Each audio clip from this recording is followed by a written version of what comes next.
বন্ধুসকল পাছিঘাট যাম তাৰমানে পাছিঘাটত GTC বোলা জেগা এডোখৰ আছে তাতে তাৰমানে কিছুমান ঔষধ দি মানে জড়িবুটি আৰু কিবাহৰ পাত চব মিলি ঔষধ দিয়ে তাত বহুত মানুহ হয় আপোনালোকে চাব আৰু আপোনালোকৰ যদি কিবা দৰকাৰ হয় কেঞ্চাৰ হওক চুগাৰ হওক তাৰপিছত কিডনিৰ হওক মানে বিভিন্ন ধৰণৰ বেমাৰৰ ঔষধ দিয়ে তেওঁলোকে ইয়াতে ডিটেইলছটো দিয়া থাকিব আপোনালোকৰ যদি কাৰোবাৰ দৰকাৰ হয় তেনেহ'লে আহিব পাৰে এইটো বাহিৰত তাৰমানে এণ্ট্ৰেঞ্চ ইয়াতে ইমান মানুহ আছে সোনকালে আহিব লাগিব ৰাতিপুৱাই আহি বা এদিন আগতে আহি থাকি তাৰপিছত তাৰমানে ইয়াৰ পৰা ঔষধবোৰ সংগ্ৰহ কৰিব পাৰিব আপোনালোকে এতিয়া লিখা আছে চাওক ট্ৰেডিশ্যনেল হাৰ্বেল হিলাৰ ইয়াতে আহি তাৰমানে ৰেজিষ্ট্ৰেশ্যন কৰিব লাগে মানুহবোৰে তাৰপিছত ডক্টৰক দেখাব পাৰে আৰু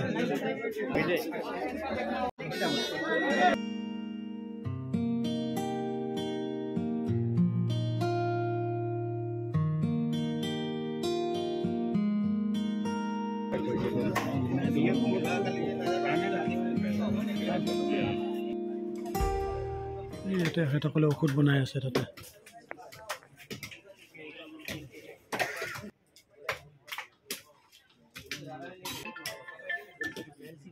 তেখেতসকলৰ কেম্পাছত বহুত ধৰণৰ গছ আছে তাৰমানে ইয়াতে এইটো কোনটো গছ কি ঔষধত লাগে সেইটোতো কোনো গম নাপাব বহুত ধৰণৰ গছ আছে এডাল গছ আছে অৰ্জুন গছ আপোনালোকে দেখাব পাৰিব কিমান পুৰণা অৰ্জুন গছ এডাল ইয়াৰ বাকলিটো নিশ্চয় কামত দিয়ে বাকলিটো গুচাই তেওঁলোকে ঔষধ বনাই আছে ভিতৰত তো আপোনালোকে ইয়ালৈ আহিব পাৰে আপোনালোকৰ যদি কিবা বেমাৰ থাকে ভিতৰুৱা বেমাৰ কেঞ্চাৰ হওক লিভাৰ হওক কিডনি হওক বহুতো বেমাৰৰ ঔষধ ইয়াতে দিয়ে হাৰ্বেল ঔষধ দেখা আছে traditional herbal Hiller visiting hours গোটেইখিনি দিয়া আছে আপোনালোকে আহিব পাৰে ইয়াতে তো আমি পাছিঘাট গৈ পেলাই তাৰপৰা ৰিটাৰ্ণ হ'লোঁ আপোনালোকে ভিডিঅ'টো চাই কেনে পালে কমেণ্টত ক'ব ভগৱানে কৰক কাৰো অসুখ নহয় যদি এনেকুৱা মাৰাত্মক অসুখবোৰ হয় তাত আহি পেলাই মেডিচিনটো ল'ব কিন্তু এটা কথা এদিন আগতে আহিব এদিন আগতে আহি তাতে ৰুম লৈ থাকি তেতিয়া অলপ সোনকালে পাব নহ'লে বহুত মানুহ আজিলৈ ইমানে বাই বাই আৰু